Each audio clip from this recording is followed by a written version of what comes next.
अन्वी बहुत ही होशियार लड़की थी। उसे हॉरर मूवीज और टीवी शोज देखना बहुत पसंद था। वो हमेशा फ्री टाइम में हॉरर मूवीज और शो देखा करती थी, फिर लोगों को डराती भी थी। मैं तुम्हें मार दूंगी अगर तुमने इस घर में आने की कोशिश करी तो खा जाऊंगी तुम्हें। बेटा, ये हरकतें अब छोड़ दो, तुम्हारी शादी होने वाली है। ये सब हरकतें अब तुम्हें शोभा नहीं देती हैं। मम्मी, मैं तो मेरी आदतें ऐसी ही रखूंगी चाहे जो हो जाए। कुछ समय बाद अन्वी की शादी भी हो जाती है। अब अन्वी घर के कामों में लगी रहती है और उसे हॉरर शो देखने का जरा भी टाइम नहीं मिलता। एक दिन, मम्मी जी, आप क्या देख रही हो? सीरियल देख रही हूँ बहू। मम्मी जी, मुझे भी सीरियल देखना है। क्या मैं मेरी पसंद का सीरियल देख सकती हूँ? हाँ बहू, क्यों नहीं, देखो तुम्हें जो देखना है। फिर अन्वी तुरंत हॉरर शो लगा देती है। अन्वी को तो बड़ा मजा आता है, लेकिन उसकी सास डर के मारे कांपने लगती है। ये सब क्या देख रही है तू? मैं तो बहुत डर गई, बंद कर इसे। मम्मी जी, आपने तो कहा जो देखना है वो देख। अब मुझे तो हॉरर शो ही पसंद है, तो मैं तो वही देखूंगी ना। नहीं, इस घर में ये सब नहीं चलेगा, बंद कर इसे जल्दी। अन्वी गुस्सा होकर अपने कमरे में चली जाती है और अपने पति से शिकायत करती है। आपके घर में कोई भी मुझे हॉरर शो देखने ही नहीं देता है, ये क्या बात है भला? अरे अन्वी, तुम मत देखो ना, वैसे भी इस घर में सब दिल के मरीज रहते हैं, फिर क्या जरूरत है तुम्हें भी ये सब देखने की? पर मुझे तो पसंद है ना। फालतू की जिद छोड़ो अन्वी, चलो बहुत रात हो गई है, कल बात करेंगे, अभी सो जाते हैं। अन्वी को तो इस बात का बहुत गुस्सा आ जाता है और वो सबसे बदला लेने का सोचती है। रात में अन्वी भूत की आवाज निकालने लगती है और उसे सुनकर पति बहुत डर जाता है और खड़ा हो जाता है। अरे अन्वी, ये तुम क्या कर रही हो भला? कौन नवनी? यहाँ तो कोई अन्वी नहीं है। यहाँ तो बस मैं हूँ। क्या काम है तुम्हें? ये तुम कैसी बातें कर रही हो अन्वी? ये सब छोड़ो और होश में आओ। कहा ना, यहाँ कोई अन्वी नहीं है। मैं हूँ यहाँ, एक भूत तुम्हारी अन्वी के अंदर।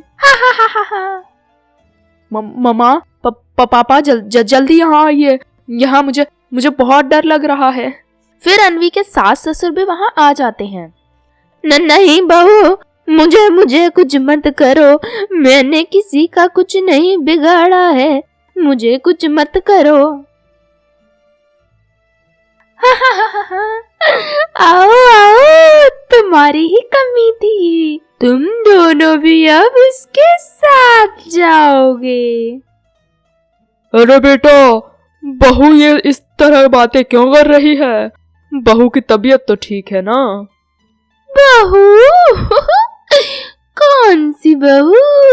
मैं कोई बहू नहीं हूँ, मैं तो भूत हूँ और मैं तुम सबको मार दूंगी।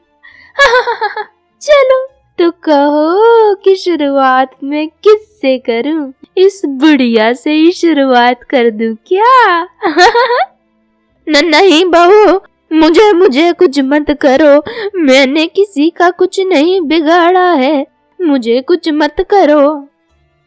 अब तो सबसे पहले इस बुढ़िया को ही खाऊंगी। डरे हुए लोगों को खाना मुझे बहुत पसंद है। आज से बुढ़िया तो गई समझ। बचाओ बेटा मुझे, सुन रहे हो बहू क्या कह रही है? ये तो मार ही डालेगी मुझे। नहीं माँ, मैं आपको कुछ नहीं होने दूंगा। अन्वी, तुम मेरी माँ से दूर रहो। अन्वी के अंदर जो भी हो तुम तुम मेरी माँ से दूर रहो। नहीं, आज तो कोई नहीं बचेगा। मैं सबको मार दूंगी। कहाँ जाओगी मुझसे बच के? बेटा, मेरी छाती में बहुत दर्द हो रहा है। इतना कहते ही सास तो बेहोश हो जाती है और घर के सब लोग उसे हॉस्पिटल लेकर जाते हैं। फिर अन्वी और उसका पति सास के पास जाते हैं, लेकिन सास तो अन्वी को देखकर ही डर जाती है। बेटा, इसको बोलो यहाँ से जाने को, मुझे इससे बहुत डर लग रहा है। नहीं माँ जी, मुझसे डरने की जरूरत नहीं है। मैं अन्वी हूँ, आपकी बहू। तुम्हारे अंदर भूत है और मुझे उससे बहुत डर लगता है। अन्वी, तुम जाओ यहाँ से। अन्वी, अभी यहाँ से चली जाओ। इस समय तुम्हारा माँ के सामने आना सही नहीं है। हाँ माँ जी, मुझे माफ कर दीजिए। मुझे नहीं पता था कि आपको दिल का दौरा पड़ सकता है। मैं मेरे हॉरर शो के चक्कर में इतनी पागल हो गई कि मैंने देखा ही नहीं कि आपकी तबीयत खराब भी हो सकती है। मुझे सच में नहीं पता था कि आपको तकलीफ है, वरना मैं आपको डराने का या किसी को भी डराने का नाटक ही नहीं करती।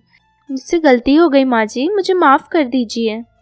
बहू, तुम अपने कमरे में अलग टीवी लगवा लो और वहाँ बैठकर आराम से हॉरर शो देखो, लेकिन मुझे तो डर लगता है, तो मेरे सामने मत देखो। सॉरी माँ जी, अब से मैं आपको कभी भी नहीं डराऊंगी। आपको क्या, मैं किसी को भी कभी भी नहीं डराऊंगी, वादा करती हूँ। फिर अन्वी कभी भी किसी को भी नहीं डराती है और उसे जब भी हॉरर शो देखना है तो वो अपने कमरे की टीवी में ही देखती है। इस तरह किसी को तकलीफ भी नहीं होती और अन्वी का हॉरर शो देखना चालू भी रहता है।